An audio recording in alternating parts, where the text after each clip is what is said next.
മറുപടി പറയുന്നുണ്ട്. എന്താണ് നാപ്പു PTK എന്തു നിങ്ങളുടെ പേര് അതുപോലും വായിക്കാൻ പറ്റുന്നില്ലല്ലോ.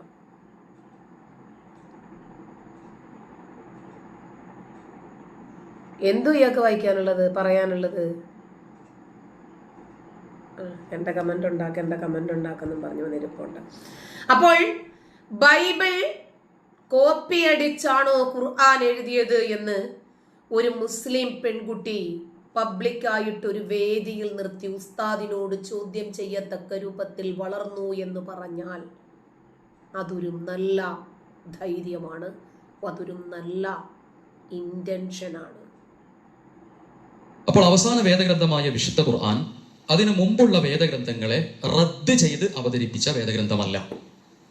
അവസാനത്തെ പ്രവാചകനായ മുഹമ്മദ് നബി അതിനു മുമ്പുള്ള എല്ലാ പ്രവാചകന്മാരെയും റദ്ദ് ചെയ്ത് വന്നിട്ടുള്ള പ്രവാചകനല്ല. മറിച്ച്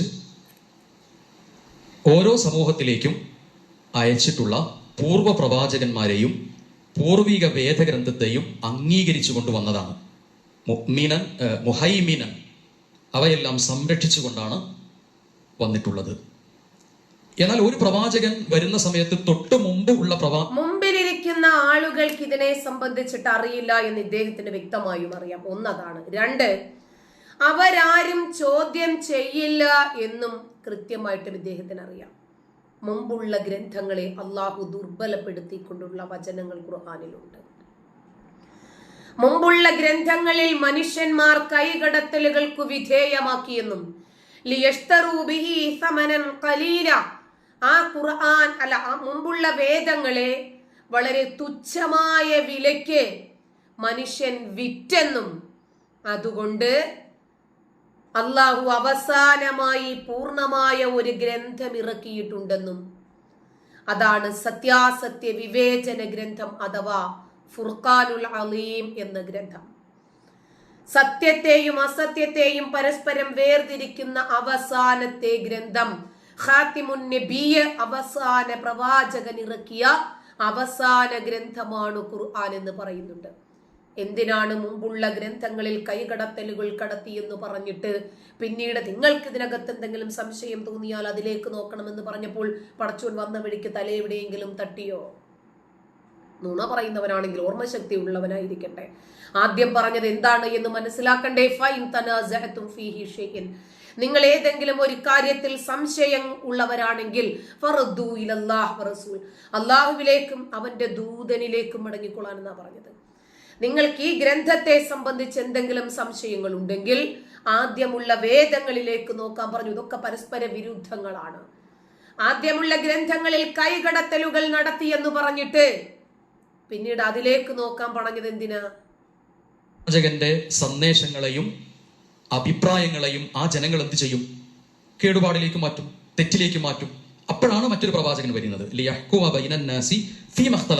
അങ്ങനെയാണെങ്കിൽ മുഹമ്മദ് നബിയുടെ സമുദായവും അതൊക്കെ ചെയ്തിട്ടുണ്ടല്ലോ. അപ്പൊ നബിക്ക് ശേഷം എത്ര പ്രവാചകന്മാർ വരേണ്ടുന്ന കാലഘട്ടം കഴിഞ്ഞുപോയി.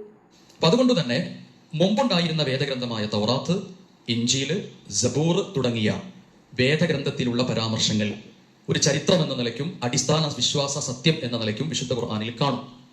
കാരണം ആ സന്ദേശങ്ങളെയെല്ലാം സത്യപ്പെടുത്തിയിട്ടാണ് വിശുദ്ധ ഖുർആൻ ഇറങ്ങുന്നത്. പ്രവാചകനായ മുഹമ്മദ് നബി മുൻപ് കഴിഞ്ഞുപോയ പ്രവാചകരായ 25ഓളം പ്രവാചകന്മാരുടെ ചരിത്രം വളരെ ലളിതമായും വളരെ ചെറുതായും ബൃഹത്തായും പറഞ്ഞു തന്നിട്ടുണ്ട്. ആ ചരിത്രങ്ങൾ പൂർവ്വ വേദഗ്രന്ഥത്തിലും ഉണ്ട്.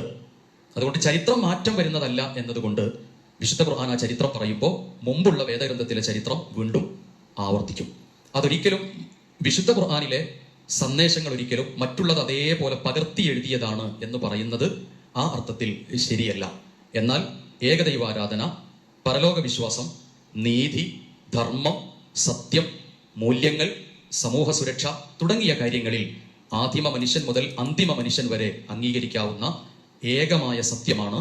എന്റെ പൊന്നുസ്താദേ, ഇതൊന്നും ഗ്രന്ഥങ്ങൾ പറഞ്ഞിട്ടുള്ളത് നോക്കിയിട്ടല്ല ആദിമ മനുഷ്യന്മാരൊക്കെ ജീവിച്ചിട്ടുള്ളത്. നിങ്ങൾ ഏത് കോത്താഴത്ത നിയമമാണ് ഈ പറയുന്നത്? മനുഷ്യന്മാർ പരസ്പരം സ്നേഹിക്കുകയും സഹകരിക്കുകയും വിശ്വസിക്കുകയും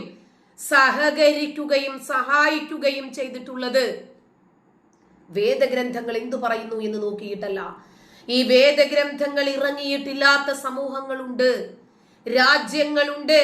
ഈ വേദഗ്രന്ഥങ്ങൾ നാമമാത്രമായിട്ട് പോലും കേൾവി പോലും ഇല്ലാത്ത ജനങ്ങളുണ്ട് ഈ ലോകത്ത്. അവരൊക്കെ പരസ്പരം സത്യവും ധർമ്മവും നീതിയും ഒക്കെ പാലിച്ച് ജീവിക്കുന്നത് ഈ ഗ്രന്ഥം പാച്ചതുകൊണ്ടാണോ?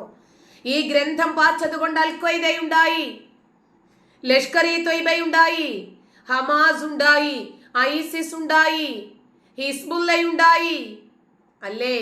ഇതുപോലെയുള്ള മനുഷ്യന്മാരുടെ ജീവൻ എടുക്കാൻ, പച്ചയ്ക്കൊരു മനുഷ്യന്റെ തലയെടുക്കാനും കൈകാലുകൾ എടുക്കാനും ഒരു ഗർഭിണിയെ കൊണ്ടുപോയി പച്ചയ്ക്ക് കണ്ണുകൾ തുരന്നെടുക്കത്തക്ക രൂപത്തിലുള്ള ഐസിസ് തീവ്രവാദികൾ ഉണ്ടായത് ഈ സമാധാന മതം കാരണമാണ്.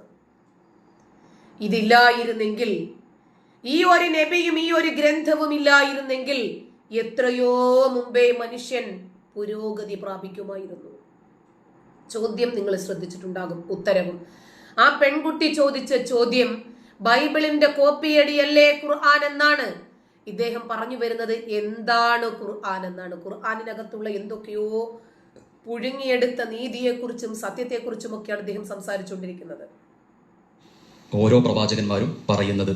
അതുകൊണ്ട് ലാ നുഫർരിഖു ബൈന അഹദിൻ മിർ റുസുലി, പ്രവാചകർക്കിടയിൽ ഒരു വേർതിരിവും കൽപ്പിക്കാതെ എല്ലാ പക്ഷേ പ്രവാചകരെ, താങ്കൾക്കൊരു വിഷമമുണ്ടാകാതിരിക്കുന്നതിനു വേണ്ടി പാപ്പാന്റെ കുടുംബത്തിലെ സകലമാന പെണ്ണുങ്ങളെയും ഉമ്മാന്റെ കുടുംബത്തിലെ സകലമാന പെണ്ണുങ്ങളെയും നീ വേളി കഴിച്ചിട്ടുള്ള മുഴുവൻ പെണ്ണുങ്ങളെയും അവരുടെ കുടുംബത്തിലെ പെണ്ണുങ്ങളെയും നിനക്ക് അനുവദിച്ചു തന്നിരിക്കുന്നു മമ്മദേ എന്ന് ഖുർആൻ പറഞ്ഞില്ലേ? അതുപോലെ ഈസാ നബിക്ക് ഒരു പെണ്ണിനെങ്കിലും കൊടുത്തു പഠിച്ചു, ഇദ്രീസ് നബിക്ക് ഒരു പെണ്ണിനെങ്കിലും കൊടുത്തു പഠിച്ചു. കൊടുത്തോ? റൈഹാനത്ത് സ്വാഗതം, താങ്ക് യു. നിങ്ങളെ പോലെയുള്ള വനിതകളാണ് നമുക്ക് വേണ്ടത്. എന്തെങ്കിലും ഉണ്ടായിട്ടുണ്ടോ? അങ്ങനെ പറയുന്നത് എന്താണ് എന്ന് വ്യക്തമായും കേൾക്കുക. അത് കഴിഞ്ഞിട്ട് വേണം വിമർശനങ്ങൾ ഉന്നയിക്കാൻ.